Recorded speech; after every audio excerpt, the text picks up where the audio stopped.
কংগ্রেসের প্রার্থী তালিকা প্রকাশের পর থেকে দুর্গাপুর পশ্চিমে আলোচনার কেন্দ্রবিন্দুতে উঠে এসেছেন তরুণ রায়। একেবারে নতুন মুখ হলেও নিজের এলাকার সঙ্গে তার গভীর যোগসূত্র তাকে আলাদা পরিচিতি দিচ্ছে। ছোটবেলা থেকে এই অঞ্চলে বড় হয়ে ওঠে এবং মানুষের সুখ দুঃখের সঙ্গী থাকার অভিজ্ঞতাকেই তিনি ভোটের লড়াইয়ের মূল ভিত্তি করেছেন।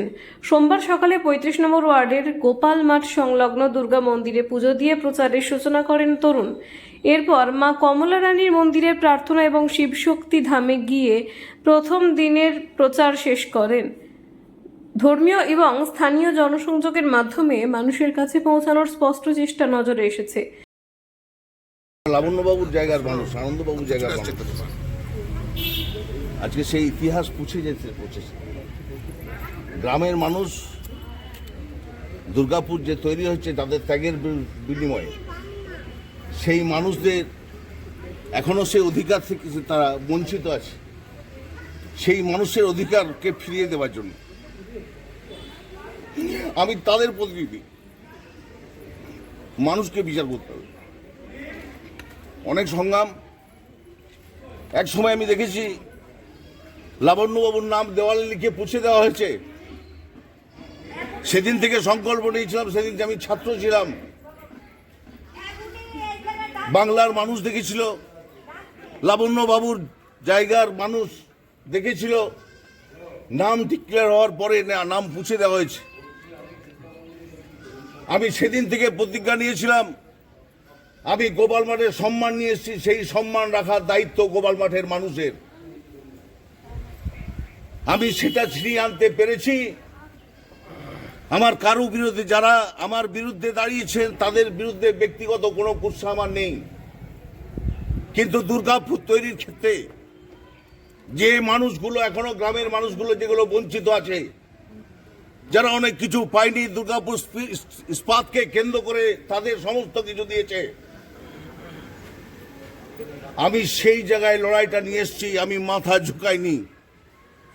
2026-এ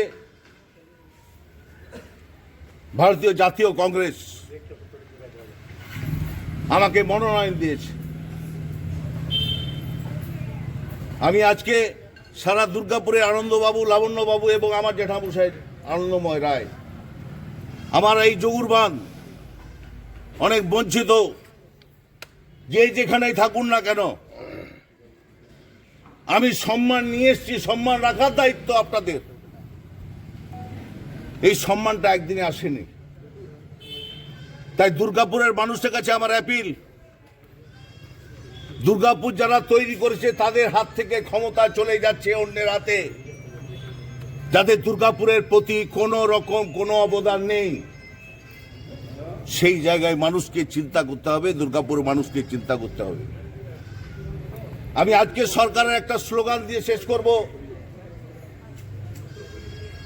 আপনারাই আপনাদের শক্তি, আপনারাই প্রতিনিধিত্ব পাঠান। আজকে মুখ্যমন্ত্রী বলছে দুয়ারে সরকার। আমি বলতে চাই দুয়ারে এমএলএ দেখতে পাবেন যদি আপনারা আশীর্বাদ করেন। দুয়ারে এমএলএ, আমি মমতা ব্যানার্জির স্লোগানটাই দিলাম, দুয়ারে এমএলএ পাবেন, ডাকলে পাবেন। এটাই আমার শেষ কথা। প্রথমবার নির্বাচনী লড়াইয়ে নামা সহজ নয়, একথা স্বীকার করে এগোচ্ছেন তিনি। অভিজ্ঞ প্রতিদ্বন্দ্বীদের মাঝে তার মূল লক্ষ্য মানুষের আস্থা অর্জন। তরুণের দাবি, এই লড়াই ক্ষমতার জন্য নয়, বরং এলাকার উন্নয়ন ও মানুষের পাশে থাকার অঙ্গীকার নিয়ে। এখন দেখার তার নিজের ছেলে ইমেজ ভোটের অঙ্কে কতটা প্রভাব ফেলে।